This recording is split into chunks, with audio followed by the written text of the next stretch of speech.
Hey guys, Kyle the Death Knight of Anime here, bringing you my review for Fire Force episode 13. This pretty much episode starts where it left off in showing us how Company 7 was formed in the aftermath of Benimaru and basically Conroe's battle with that demon. But from just through that and Company 7's formation, what we see is we get a sense for why the company was formed to begin with, because as we see in the aftermath of the fight of basically Benimaru and Conroe versus the demon, everyone was more or less afraid of from what those two could do. And that in itself, it kind of gives Benimaru's backstory a little bit of a reverse Naruto vibe, in the sense where ostracizing them and ignoring them, it would have created an even bigger problem. So in place that the only option that the Empire and the Fire Force companies had was to accept them as their own Fire Force company, or if necessary on the spot, or if necessary, like pretty much kill them on the spot if Conroe refused. Like that pretty much whole setup with I think he was a priest, and him kind of inviting Conroe and Benimaru into the Fire Force and forming Company 7. Like you could pretty much tell just from the atmosphere there that the priest, he definitely had killing intent, and he was prepared in order to kill both of them. In order to kill both of them if they refused, because pretty much in the eyes of the Empire, from leaving these two alive, the only options to the Empire was to have these two was to control these two under their banner, or to kill these two, and with how exhausted and tired they were, it probably would have been a little easy. That would have been easier if he had refused. But pretty much Conroe, he went the middle ground route of saying, I need to think about it. So it kind of left that whole thing open of I'm gonna think about it. So it pretty much allowed them. It basically spared them from it was the middle ground of sparing them from being killed. And plus, and even if and honestly, well, I think one thing for sure that we can take away from the fact that Conroe had accepted the Empire's offer in creating Company 7 is that, for as much as Conroe and Benimaru had this pretty much hatred of the Empire and the Fire Force companies, you could pretty much tell that in Conroe's case, he pretty much knew that he had known that if they pretty much if they had the resources of the Fire Force during this incident, they could have not only stopped the demon, but they could have also reduced the casualties. And in Conroe's case, furthermore, in Conroe's case, I think to him, he pretty much understood that by virtue of accepting the Fire Force's invitation in order to create Company 7, it would allow him a certain sense of peace. It would allow him a certain sense of peace, and it would allow him a little bit of a sense of peace in the sense of he wouldn't have to overdo it again, and he wouldn't have to overexert his body like he had done in that battle. Like creating Fire Force 7, it gave Conroe a little bit of security, in the sense where with the resources of a Fire Force company, he wouldn't have to overexert his body again, because if he pretty much did that, if there ever a time came where he did that again, he would end up killing himself. So with the Fire Force companies, with the resources of the Fire Force, it would lessen the need for him to go all out and possibly killing himself. So there's probably that too. That it was the sense where even though he said that they were going to use the Fire Force in the same way that the Fire Force is using them, in a lot of ways, the Fire Force is a bit of a precautionary measure for Conroe in order only in the sense where he won't have to overexert his power again. So there's that too. Now we get introduced to well, obviously we get into with this. Now the episode also introduced us to another member of the White-Clads, another antagonist of the White-Clads, who's behind the whole mistaken identity ordeal. And just from that one introduction of his alone, like the memories of how much of a freak this guy is came flooding back into me. Like to put it nicely, just going off that comment about art being beautiful and whatnot, his art being beautiful and whatnot, he's a very demented version of Deidara. And even though a lot of what he's done so far was definitely played for laughs in the beginning, when basically shit finally hits the hand, when it suddenly switches to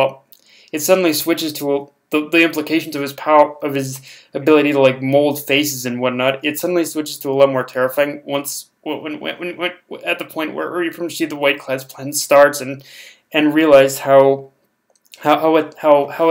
this power is actually easily crippled like Company 7's fighting force, because the thing with Company 7, and it's proven through this arc, is that Company 7's like main fighting force is pretty much the community, is basically the entire town in itself.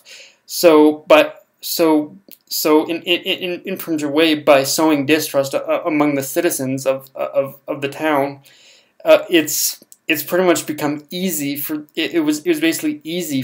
It was pretty much easy for them to cripple the Company 7's force, which that in itself it does kind of like, okay, in a lot of ways, I can get where Benny Maru is coming from, and I don't if I understand correctly, I think things kind of go back to a little bit normal after this, but at least if memory serves me. But I think if anything, I think this little experience shows that pretty much Benny Maru, he pretty much needs to what he needs to do is he needs to pretty much select.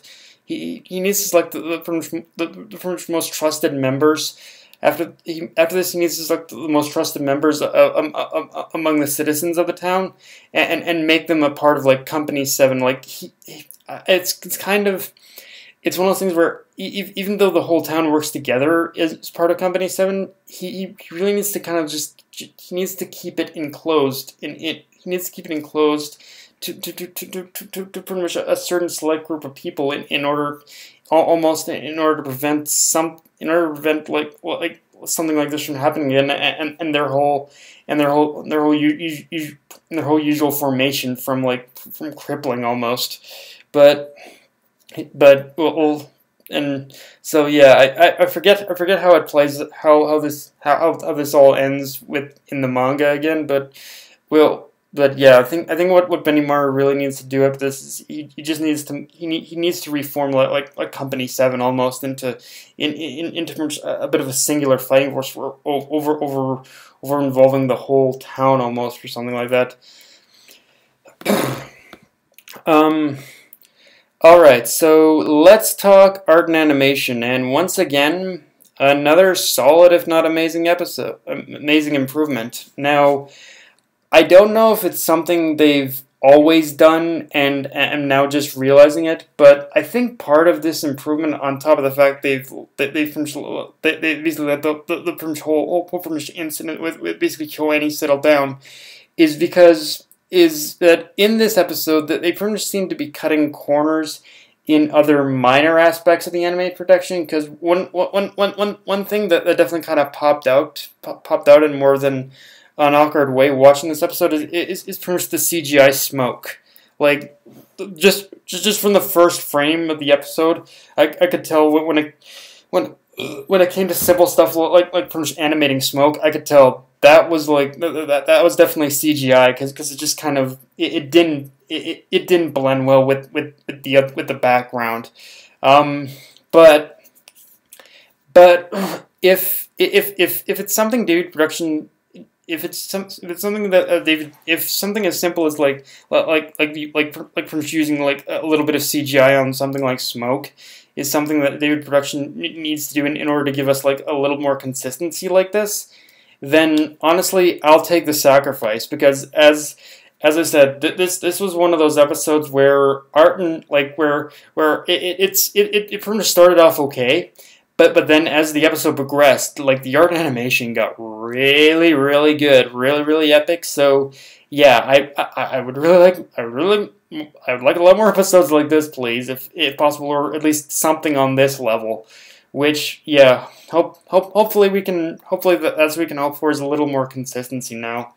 Um, Now, talking about adaptation, that was equally effective, and again there was there's very little to talk about. Like David Productions, one thing David Productions has been killing it overall so far is basically barring a few missteps in the rearrangement of scenes. The adaptation was equally effective, and in this case too. And going off the art and animation, one thing that's really started to stick out to me, like pretty much between last episode and this episode, is that there's there seems to be a lot more effort being put into pretty much the choreography, as well as and one thing I also personally experienced a little. One thing I personally experienced a little watching last week's episode, and definitely a lot more watching this one, is that there feels like a lot more weight and impact in the way the characters move and fight compared to pretty much compared to every other episode before this, where everything did feel a little more flat and stilted. Like every other episode, like pretty much in the past.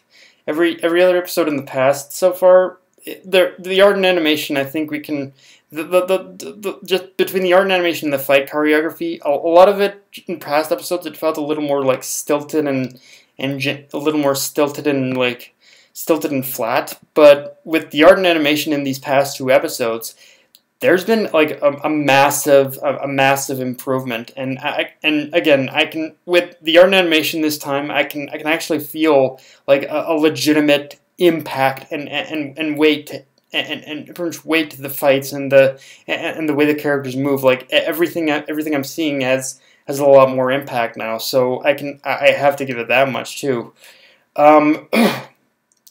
Now, but yeah, guys, that's all I got for this review. If you enjoyed the video, like, comment, subscribe. Follow me on Twitter, Facebook, and Crunchyroll. Death Knight of Anime, signing off.